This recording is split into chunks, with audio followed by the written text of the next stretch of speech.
Okay, so I'm just going to throw up a short video that I think highlights some of the key issues that we've got to deal with in a load restraint context, and then sort of bring through what those key issues really look like.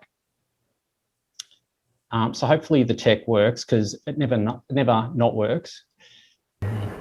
Utfordringen med å få unge i arbeid er så stor at den ikke kan overlates til myndighetene alene. Flere bedrifter må nå ta mer samfunnsansvar, sier hotellkongen Petter Stordalen. Over 70 000 unge er virksomhet eller utdanning. Fordi det samfunnet vi alle en del av, det er ekstremt viktig å bevare.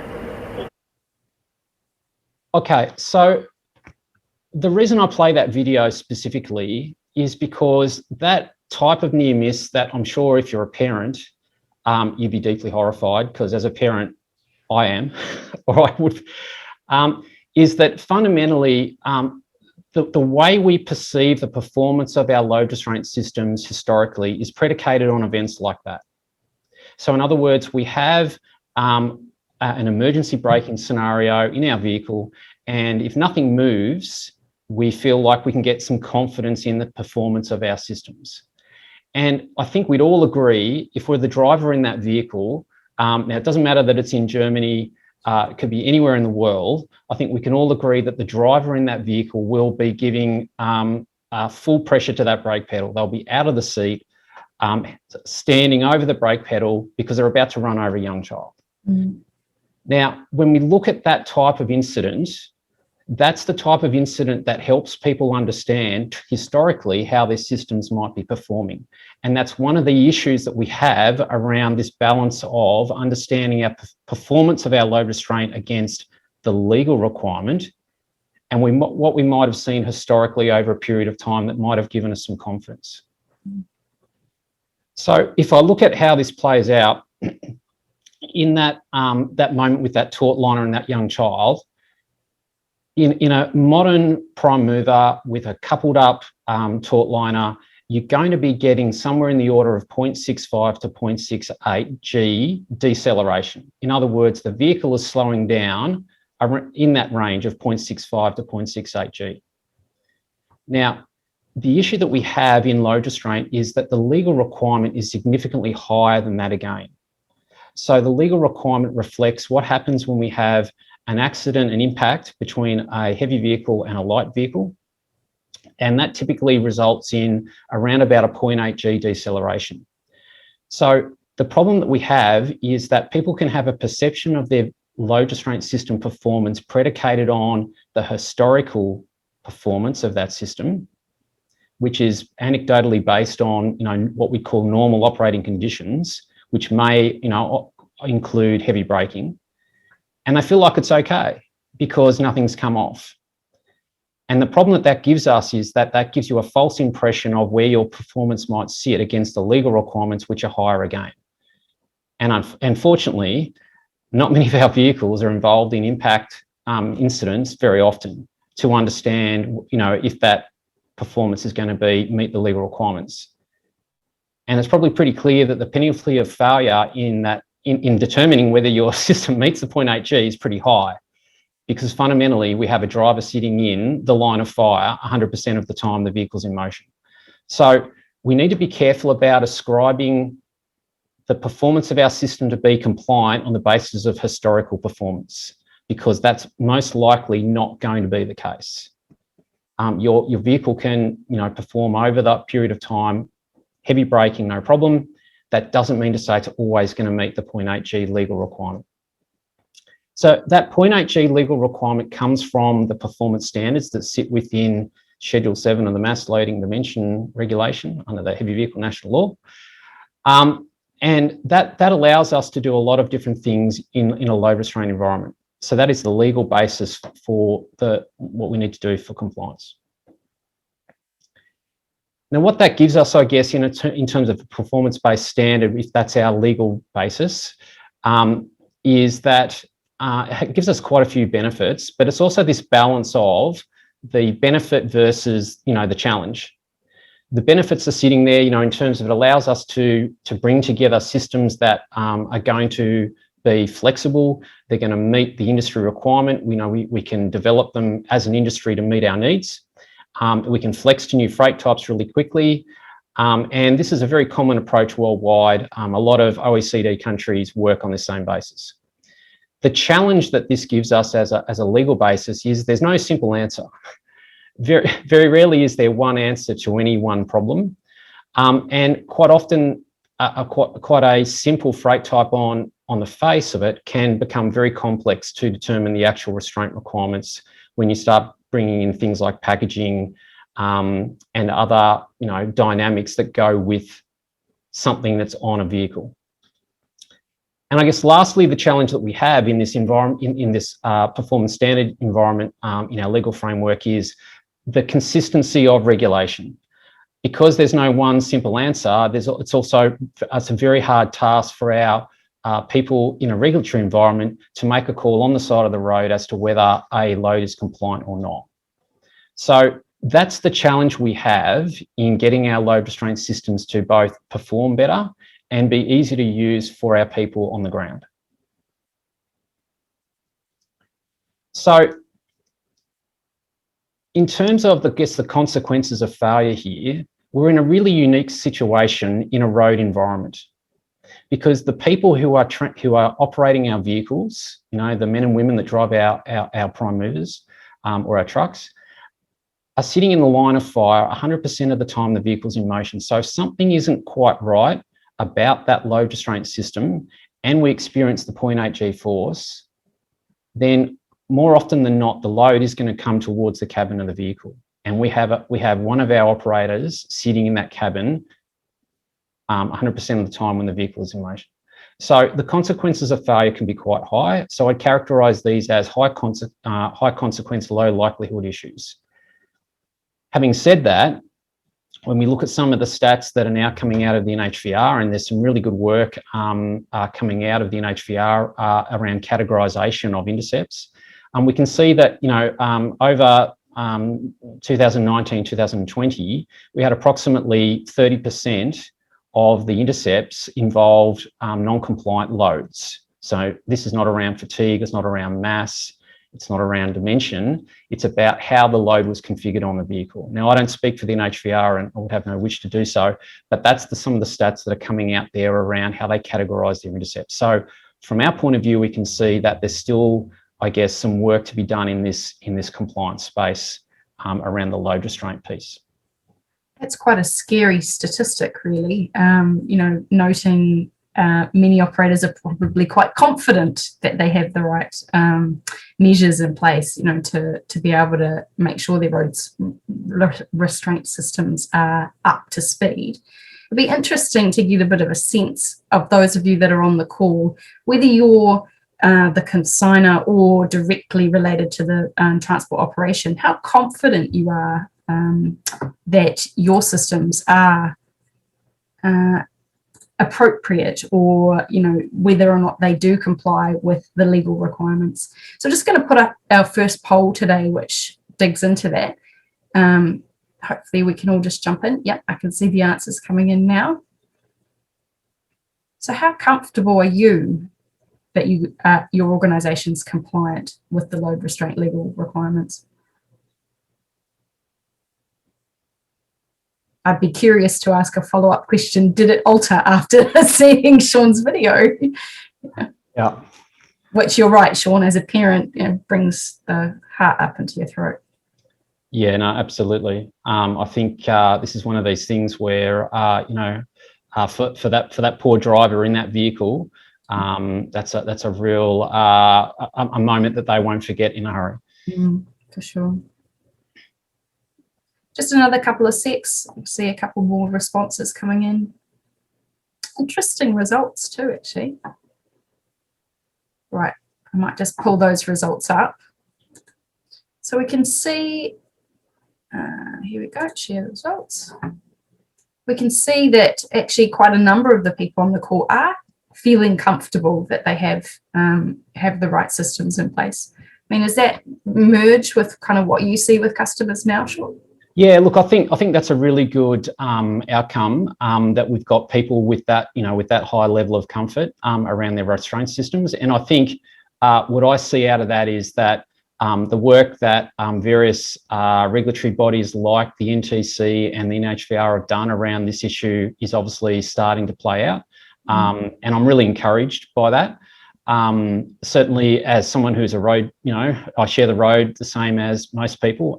Certainly, I'd like to think that every time a taut liner goes past me, that everything inside it is going to stay inside it. So look, I think that's a really encouraging response. I think the people who are probably sitting there in the middle around, they have some comfort, but they don't have certainty. There's obviously, some potential there to improve some of those systems. And I think it'd be really good to kind of talk through what good might look like for some of those improvements that they might be able to consider. Okay, so we'll just step through to the next section.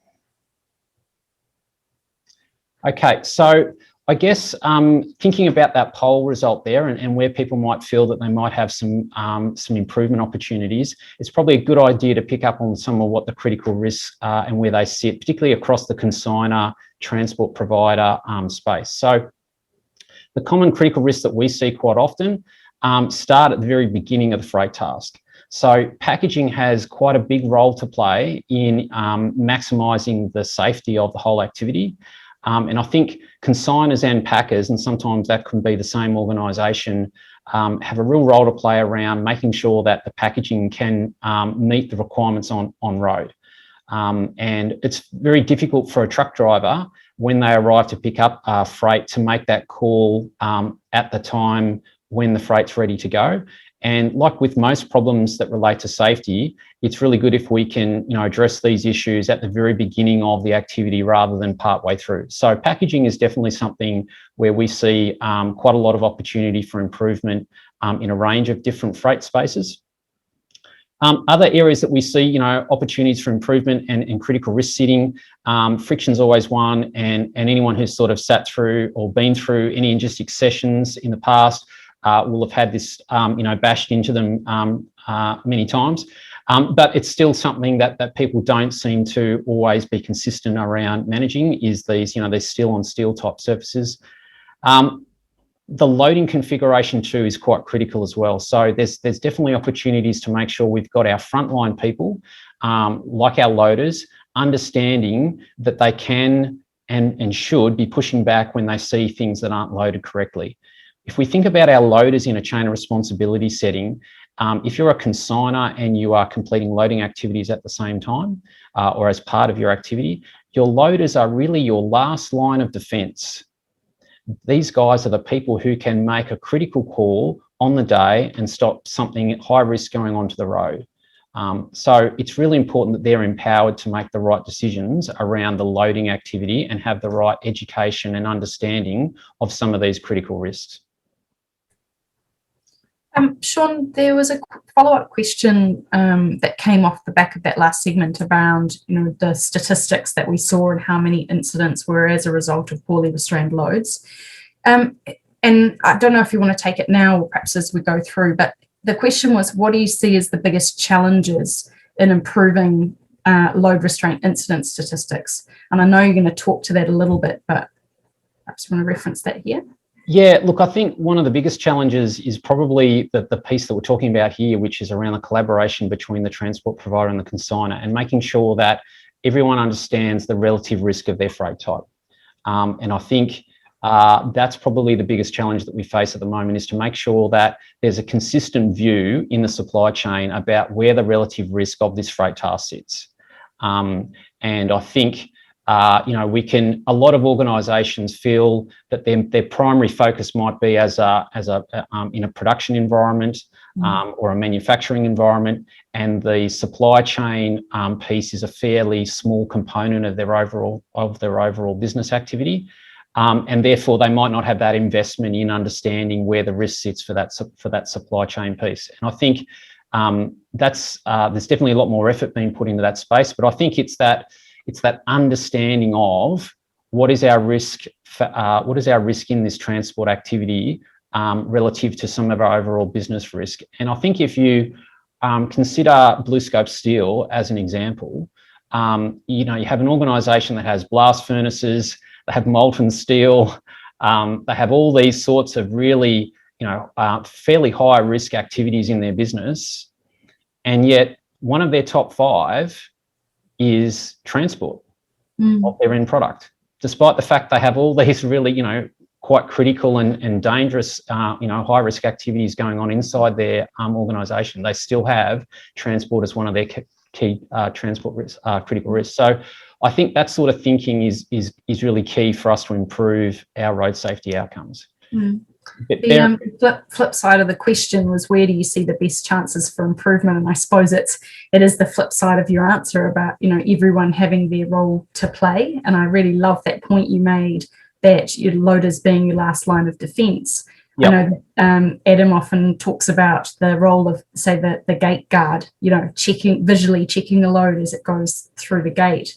And I think that's just such a critical point about the role that everybody in that chain has to play. Yep. Now, look, I guess from our point of view, anyone in their organisation, particularly in a consignor loader space, should be able to go and speak to someone operating a counterbalance forklift or a crane or anything else that's loading a vehicle, and ask them, well, what does chain responsibility mean for you in your activity here? And what are the critical things that you're looking out for today on this load? And the answer to that question should help you understand very quickly about the critical thinking that's going on in that activity, and more importantly, the empowerment that person has to pull those critical risks up. So if that person isn't empowered to, doesn't have the basic understanding of what those risks are, and isn't empowered to pull those risks up when they see them, that's when we're going to start to, things are going to start spiraling into a bad place. So it's one thing to train these people. That's fantastic. We need to make sure they're given the ability to actually make those hard calls, and they're supported in making those hard calls. Fantastic. Okay, we'll carry on through because I'm conscious of everyone's time in this session, and I appreciate that our attendees taking the time today. So, in terms of this collaboration between consignors and transport operators to improve the outcomes here, I think in the consignor space, there's got to be this understanding of the freight task risk. There's some really good information sitting in publications like the NTI Load Restraint Guide 2018 that provides really good information for fundamentally simple freight tasks. However, we also need to understand there's a lot of really common freight types that are going to fit outside what the NTI Load Restraint Guide can do for you. So it's important that consignors understand the relative risk of their freight type and what level of load restraint system will I really need from my transport operator to manage this freight type. And it may or may not fit in the NTI Load Restraint Guide or others. So it may need a specialised system, or it might need a simple system. But either way, we need to be really clear and understand the relative risk of our freight task. And that might revolve around not just the freight itself and our products that we're putting out into the marketplace, but also the way in which they get delivered. So a multi-drop freight task has a very different risk profile to a line haul freight task in a load restraint space. So I think that's there's got to be some critical understanding about that, and things like the packaging element feeds into that particularly, and making sure as a consignor that we're having a good, consistent, reasonable inquiry of our transport providers to make sure that we're getting a common element of risk management in our load restraint system across our providers when we go through particularly in a commercial environment. If we look at in the transport operator space around this collaboration piece, we need to make sure we understand as a provider, what type of load restraint system we need to manage the freight that we're working with our consignor. We need to make sure we're breaking down. There's a lot of poor practices, even in 2020, and paradigms that really still are, 1980s-ish, particularly around capacities of simple systems. So, for example, I still speak to drivers who will tell me that a 2.5 ton webbing strap will give me 2.5 tons of restraint because that's what it says on the can. Well, and that is a common paradigm, a common practice that fundamentally is not true. So there's, I guess, in the transport operator space, we've got some opportunities to make sure that we've broken down any of those existing practices that might have inherently high risk, and conversely, we're making sure we're bringing in the practical experience of those truck drivers and of those loaders and building that into the science. So as an engineer, my first job when I build a load restraint system is to get that practical experience that the drivers and the loaders have and bring that into the science. It's so important. Because just because you have an engineer next to your name doesn't mean to say you're going to be across all the level of detail, and you won't have the same wealth of experience that a lot of these drivers and loaders have. And so we need to extract that value and that experience and push it through into the science. Sean, practically, when you're working with customers, how do you do that? I mean, is that getting out on site and you're working out with them on the yard, or what does that look like? Because I think a lot of people on the call, they'd love to get that practical experience. How do you do it? How do you go about that? So we do that in a range of ways. So one of the ways that we do that is in an initial process to consult with these people before we start developing anything and understand the freight task better, understand the type of vehicles and the challenges that come from that. We have spent time in trucks driving around with drivers going to multi-drop sites and being part of a process of loading and unloading. So there's that piece there. There's also, I guess, the review process once you've got some ideas going, to sit down and go out in the yard with these guys and show them what you want to do and get that understanding and find out where the gaps might be in your understanding to backfill into the process. And then lastly, we quite often do a lot of load restraint testing where we'll actually set up systems on a truck.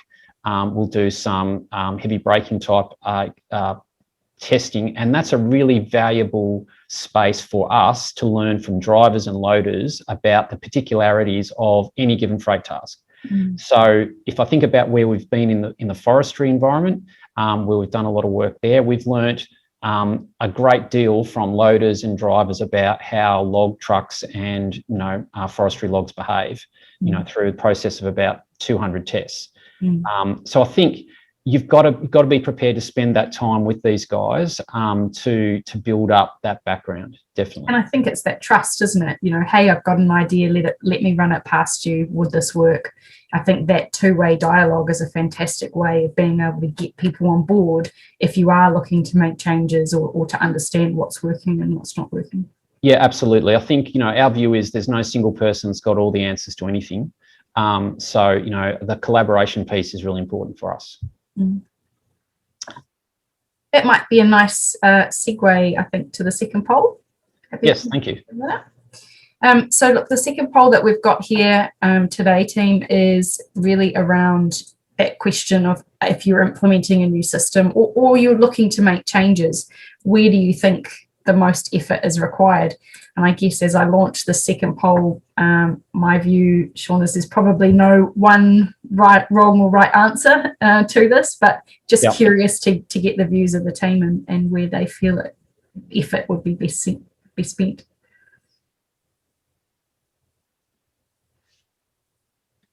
Yeah, I think there's a really good range of options there in those potential answers to this question, and I'd say not any one of them is solely correct. I was going to say you might need a multi-choice option for this, but it might defeat the purpose of a poll. Yeah, I did think about putting all of the above, but I thought that was a bit of a cop-out. Usually seeing so many come through around training and supporting staff that people risk. Sean, I sort of wondered while you were talking there how much of bad habits you see from, you think about the nature of our industry and even the average age of drivers in our industry across Australia, how many habits they've picked up over so many years, or belief systems they've picked up around what works and what doesn't, what's for this and what's for that. Must be difficult for operators to, I guess, come against that and try and shape those habits into good habits that drivers should be employing. Yeah, I totally agree, David. And I think that's one of the challenges we have with a performance-based legal requirement is there's no one answer. There's certainly common critical risks, but there's definitely no one answer to any load restraint issues. So I think that feeds into some of the the Chinese whispers on what good might look like for operators, most definitely. Well, really interesting results. I'm just going to end the polling there and pop that up on the screen for everyone. One of the stories that comes to my mind, Sean, and I guess this is the nature of the industry, with an aging demographic of drivers and loaders, new people coming in, is an operator that had a lot of their young drivers puttied up with the older drivers, very common industry practice, and was finding actually that the quality of their load restraint was starting to improve and improve and improve with having that buddied up system. And part of it was that complacency and that bad habits that Dave alluded to had kind of crept in over time. And with those new entrants coming in and super keen and eager, why are you doing that? And how does that work? And, it was really seeing a good lift of standards across the board. Yeah, look, I think when you have to justify what you're doing to anyone, that makes you, typically think a bit more about what your own practices. So, yeah, look, I think that's important. Interesting here. Echoed when the poll probably. Yeah, absolutely. And supporting stuff. Yeah, so I think what we're sort of seeing here is there's a big chunk of people talking about the training piece.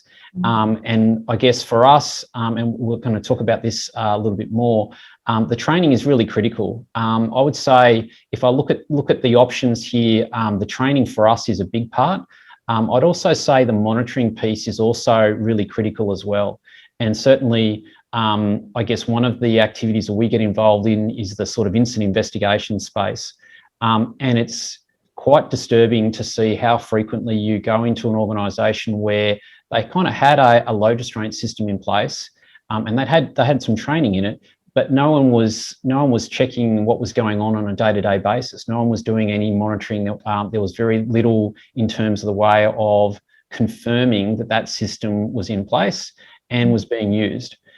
So I think for us, the monitoring component is really important because it allows you to understand, the status of your system and, how you might be able to improve it. So I think the training and the monitoring is really quite a critical element of an effective, risk outcome at the end of the day. That answer D about getting leaders across the system or changes, whilst it didn't get any votes, I did throw it in there maybe as just a bit of a red herring, but I think what I have seen is where the leaders are not role modelling the behaviour or certainly supporting new systems or new changes that are in place, or condoning complacency, you won't see success of those changes. So whilst it may not be the primary focus, I think in terms of having a good culture, you want to make sure that your leaders and supervisors are reinforcing the behaviour that they want to see, or the changes that they want to see. Oh, look, absolutely. I think, from my point of view, we talked before about the role of the loader in the load restraint space in terms of last line of defence. And I guess that comes back to that space. The loader needs to be supported to make the hard decisions, because they're your last line. They're your last ability to catch a high risk activity before it goes out on the road. So the leaders in the business need to make sure they're across the fundamentals of what needs to be implemented, and to make sure they're giving the support through their hierarchy. To make sure that people who are making these hard decisions are supported adequately. Yep. Yeah, for sure. Okay. So I guess let's just talk a little bit through further around implementing some of these systems.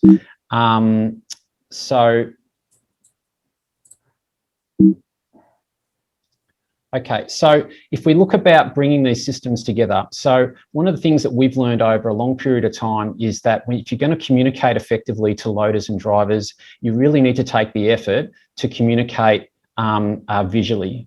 I guess the visuals that come from the images on the right.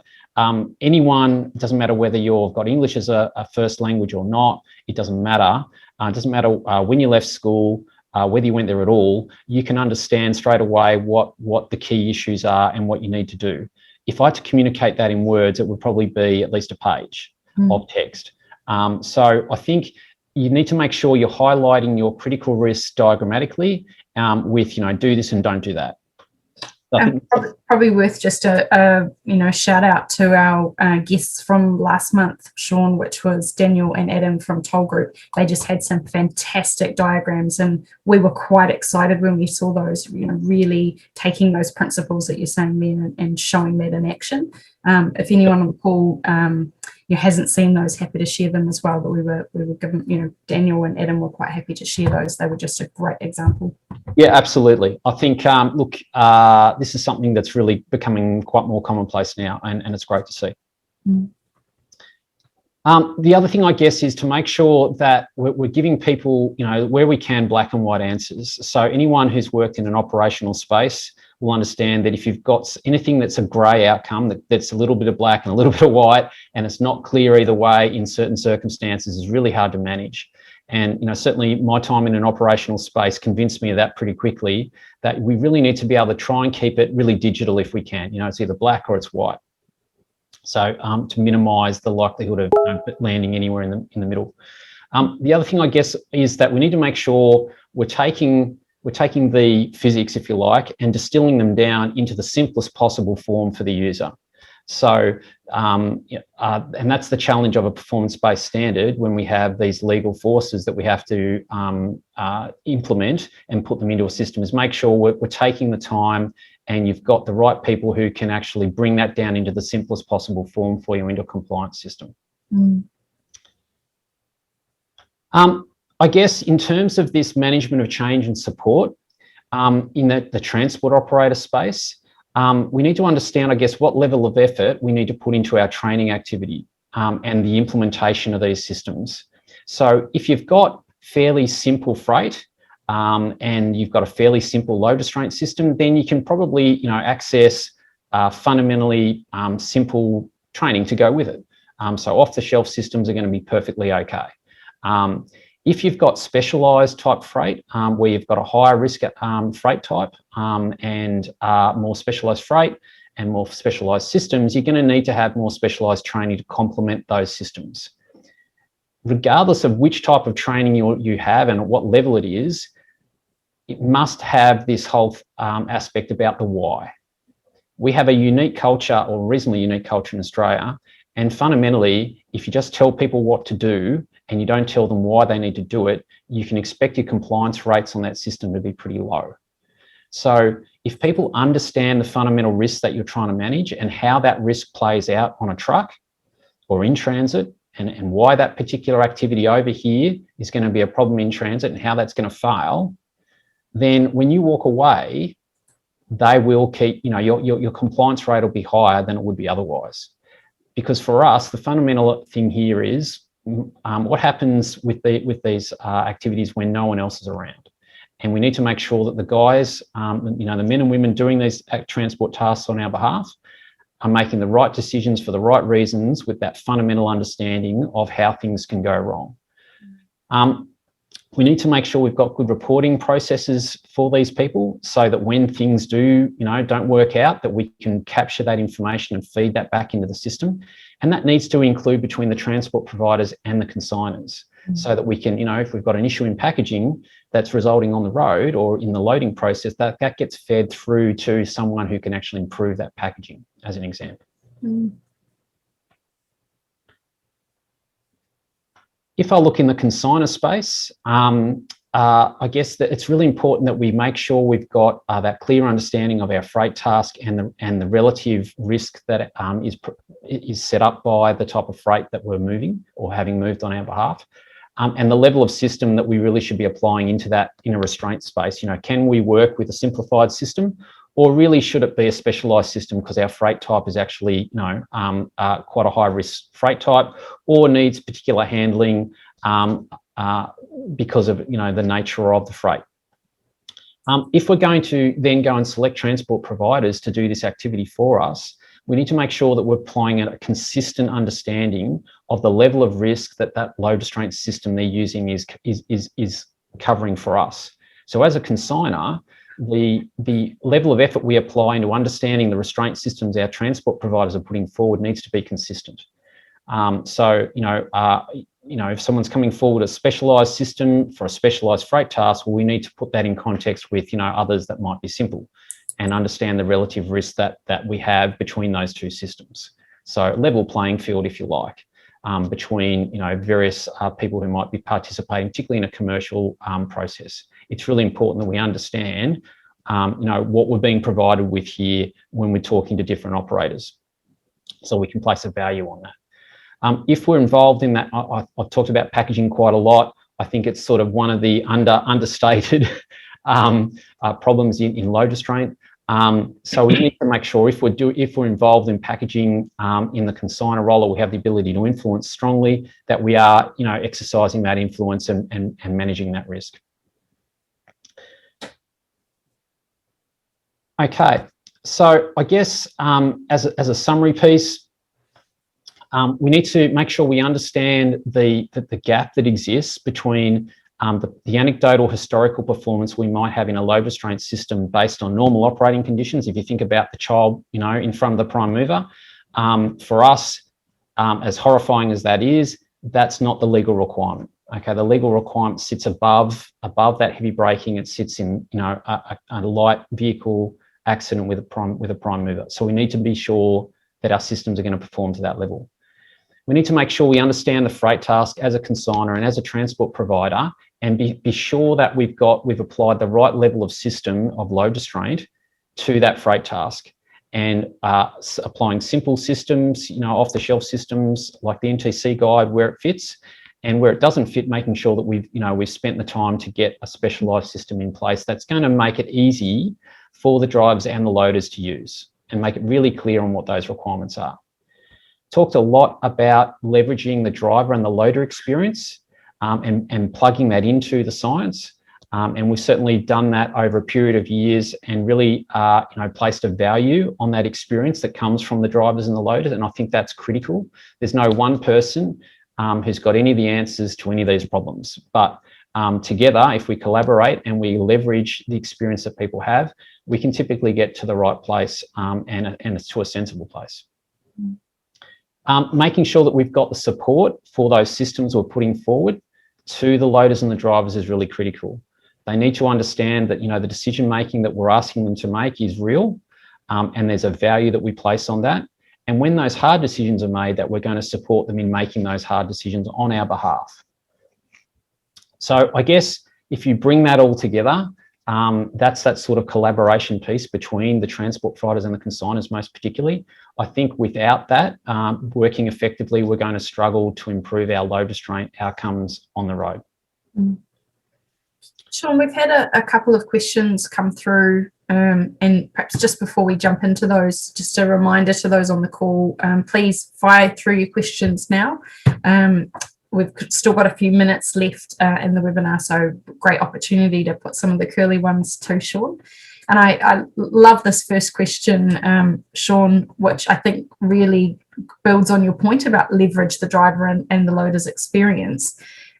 What advice would you give to newer drivers and operators to ensure their load restraint is compliant when they're out there in the real world? Noting that point about, it can be complex, there's no black and white answer, correct answer quite often. What advice would you give? Yep. So the first thing I would do is, I guess, look at the freight profile that you have and that you're working with, and understand as a first point of call where that sits within the NTC load restraint guide.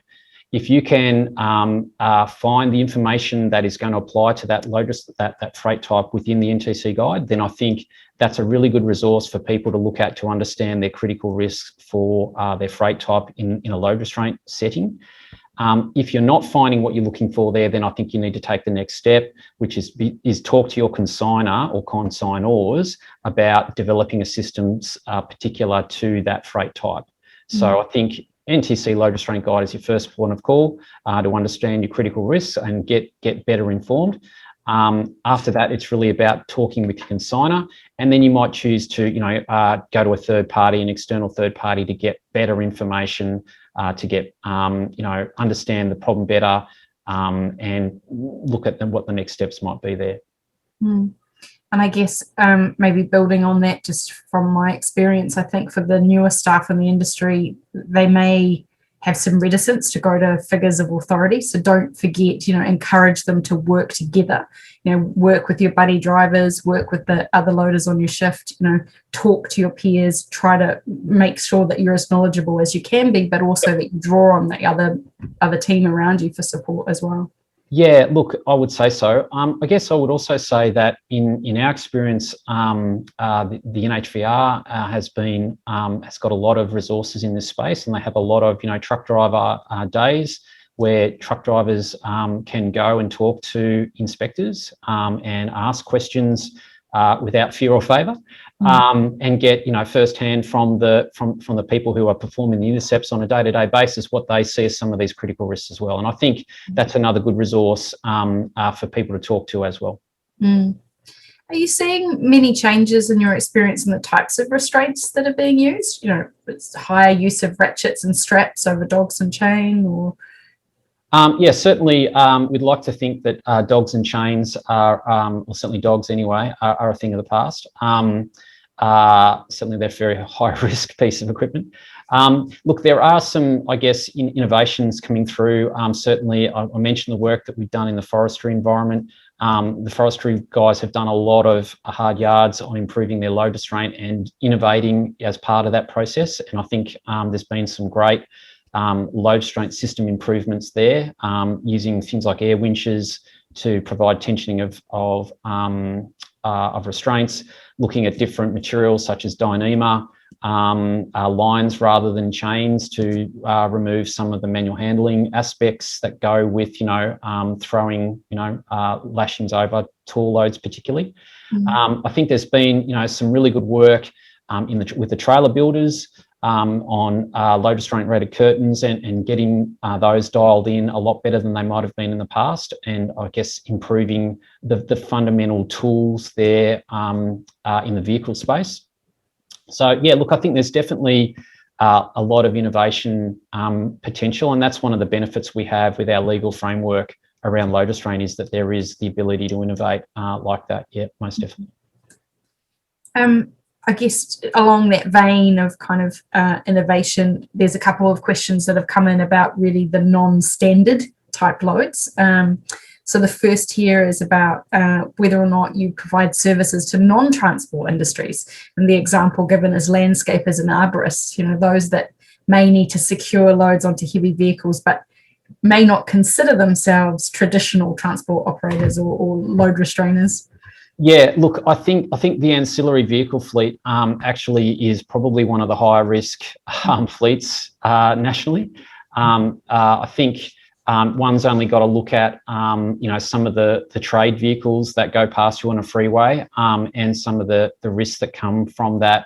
And sadly, we've had fatalities involved with things like ladders coming off light vehicles, particularly.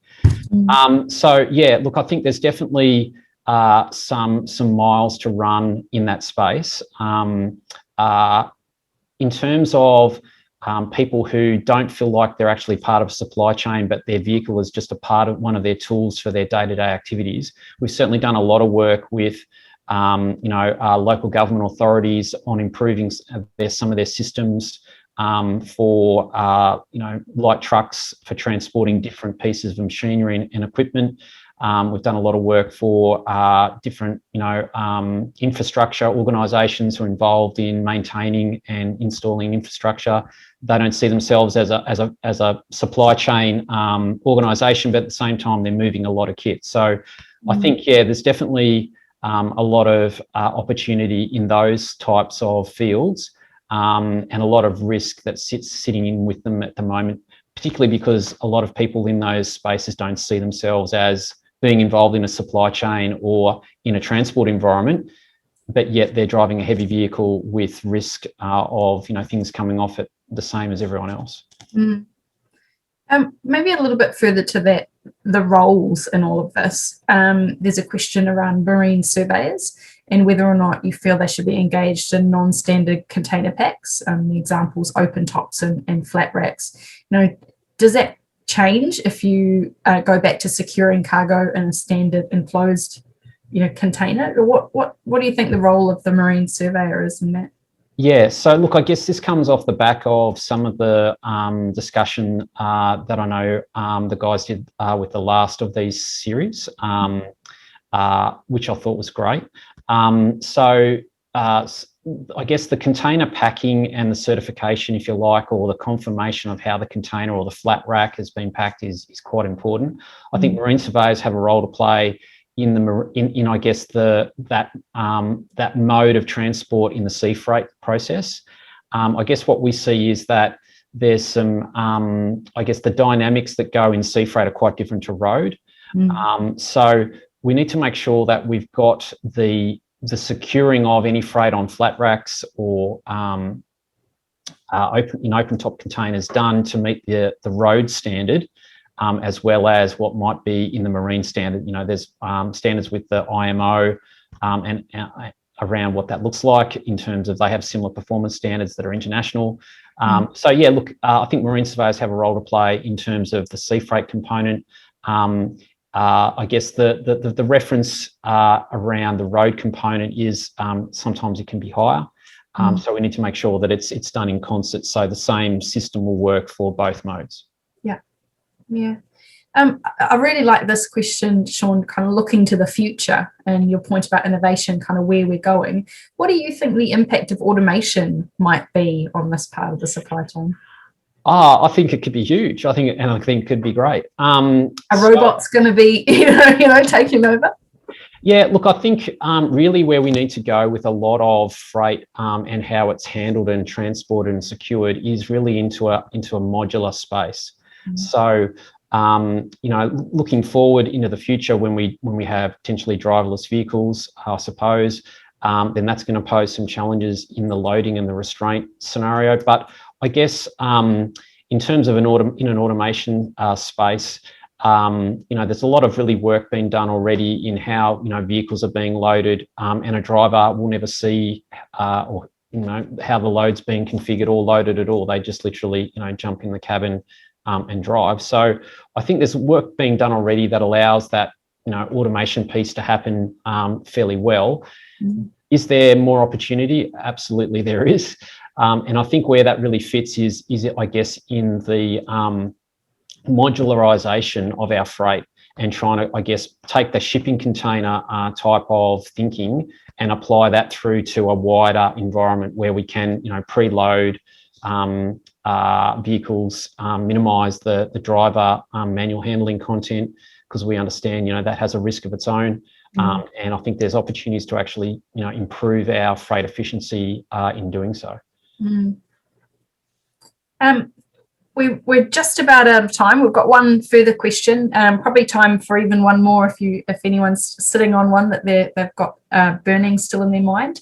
But this one's quite a specific question, Sean, about whether or not you can confirm the minimum securing requirement for vehicles on a dedicated car carrier trailer when using tie-down restraints. So I think this is quite specific. I'm not quite sure who on the call, but a good example again of a non-standard type of freight, perhaps, or a lot of variability. I mentioned size of vehicle, design of trailer, etc.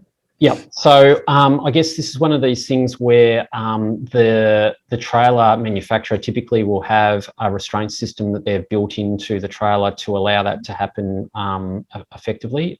So car carriers typically have, specialised type of strapping arrangements to secure the cars on the car carrier.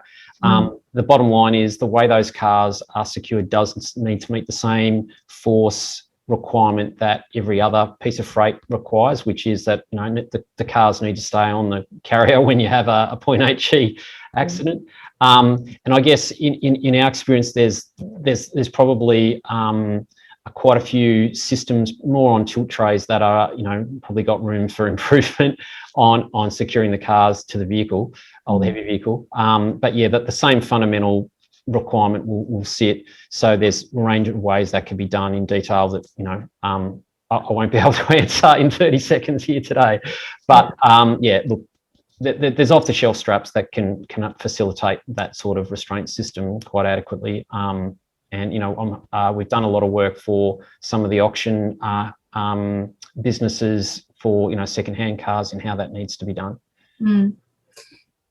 look, we're just about out of time, and so I'll probably draw a close to the question and answer there, Sean. But maybe if I could ask you just for one key kind of golden nugget, if everyone took from this call, what would be the thing that you'd like us to go away and either think about or do off the back of today's presentation?